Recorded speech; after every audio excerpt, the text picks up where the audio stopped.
Robotic hernia surgery के advantages और disadvantages क्या होते हैं?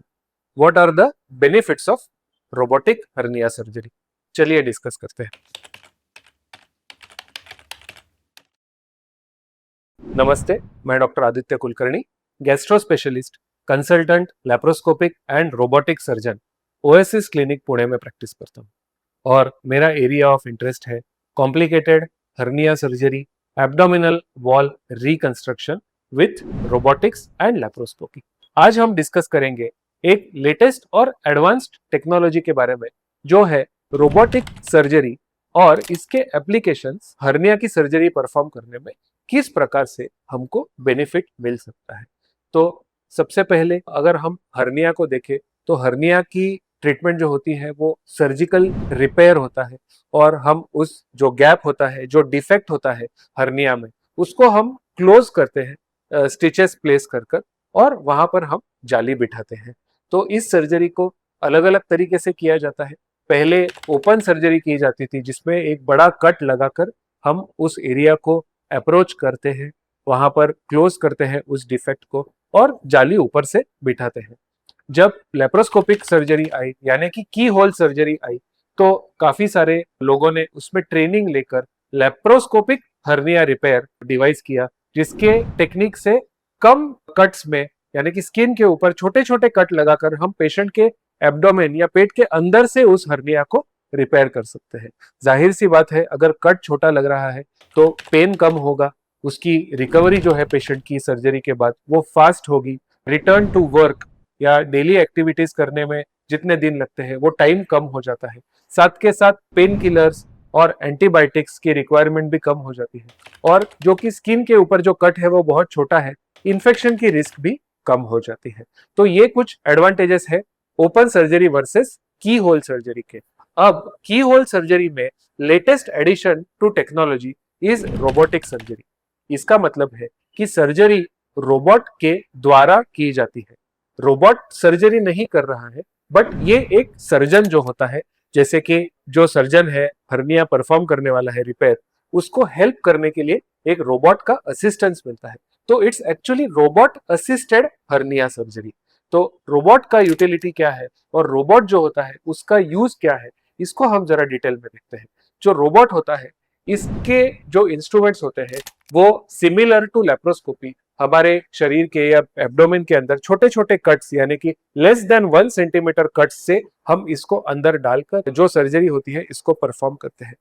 ये बहुत प्रिसाइज तरीका है सर्जरी परफॉर्म करने का। और जैसे कि बाकी सर्जरीज में, जैसे कैंसर सर्जरी या कोई न्यूरो सर्जरीज में, जितना ज्यादा प्रिसीजन है उतना सर्जरी का आउटकम बेटर होता है, उतना हम लेस कॉम्प्लिकेशंस कॉज करते हैं, क्योंकि सराउंडिंग स्ट्रक्चर्स को यानी कि आजू बाजू के जो वाइटल ऑर्गन्स है उसको हम ठीक तरीके से देख के उसके बीच में जाके हम सर्जरी परफॉर्म कर सकते हैं।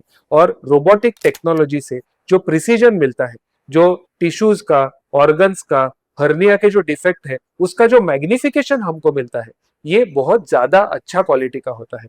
जो विजन, जाहिर सी बात है, अगर हम किसी चीज को ठीक से एक्यूरेटली मैग्निफाइड तरीके से देख सकते हैं तब उस चीज के ऊपर सर्जरी परफॉर्म करना भी आसान हो जाता है, इजी हो जाता है, प्रिसाइज हो जाता है और बहुत ज्यादा एक्यूरेट भी हो जाता है। तो जब हम किसी डिफेक्ट को देखते हैं, उसको क्लोज करते हैं, तो रोबोटिक सर्जरी से वो बेटर विजुअलाइजेशन मिलता है। ये था फर्स्ट पार्ट।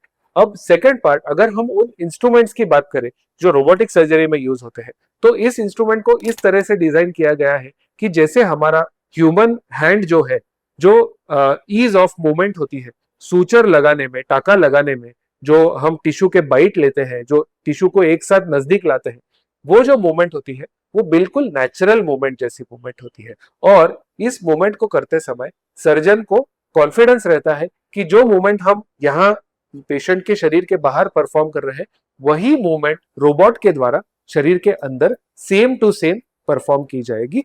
और all this thing is without any cut. तो आप इमेजिन कीजिए कि सर्जन के जो हाथ है वो पेशेंट के शरीर के अंदर जाकर बिल्कुल छोटे से कट के through same movement, same precision के साथ में परफॉर्म कर सकते हैं जैसे कि ओपन सर्जरी में हो। इससे जो होता है, रिजल्ट जो है सर्जरी के बेटर हो जाते हैं, chances of failure, chances of recurrence जो है वो कम हो जाते हैं। लेप्रोस्कोपी में जो हम मेश बिठाते हैं वो कई बार इंटेस्टिन्स के कांटेक्ट में होती है और आगे जाकर इंटेस्टिन उसको चिपक सकता है। और रोबोटिक सर्जरी का स्पेसिफिक एडवांटेज ये है कि हम इस मेश को मसल के लेयर के बीच में रख सकते हैं और जो एडेजन्स होते हैं इंटेस्टिन और मेश के बीच में जो चिपकाहट होती है वो नहीं होने वाली है। तो इंटेस्टिन का जो भी अगर कॉम्प्लिकेशन का पॉसिबिलिटी है वो भी ऑलमोस्ट जीरो हो जाता है। और ये सारी चीजें हैं जो छोटे छोटे कट्स में होती है। तो जितने भी बेनिफिट्स है की होल सर्जरी के ये भी रोबोटिक सर्जरी में एप्लीकेबल है।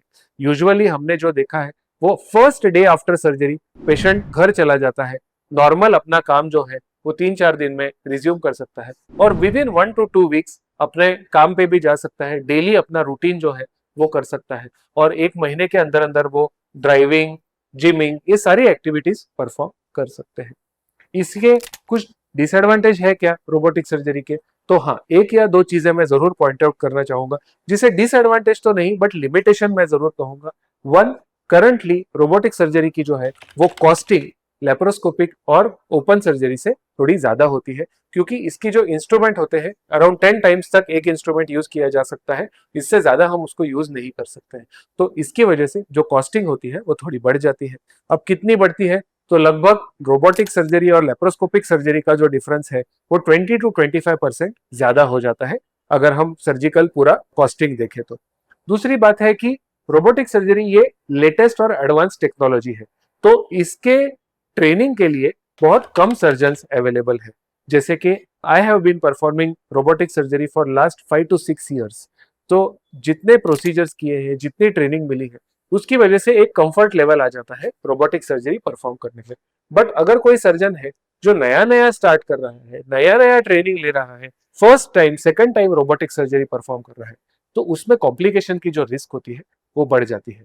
तो ऐसा सर्जन चूज करना जो रोबोटिक सर्जरी में एक्सपीरियंस्ड है, उसने बहुत सारे रोबोटिक सर्जिकल प्रोसीजर्स परफॉर्म किए हैं, तो ऐसे सर्जन को चूज करना बहुत जरूरी है।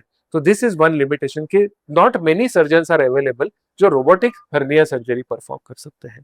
तो ये थे कुछ advantages and limitations of robotic hernia surgery. तो क्या रोबोटिक हर्निया सर्जरी परफॉर्म करनी चाहिए? तो definitely in the selected patients, selected hernias, robotic surgery is the best treatment option क्योंकि इसमें पेन कम होता है, रिकवरी फास्ट होती है और बहुत ही प्रिसाइज सर्जरी की जा सकती है।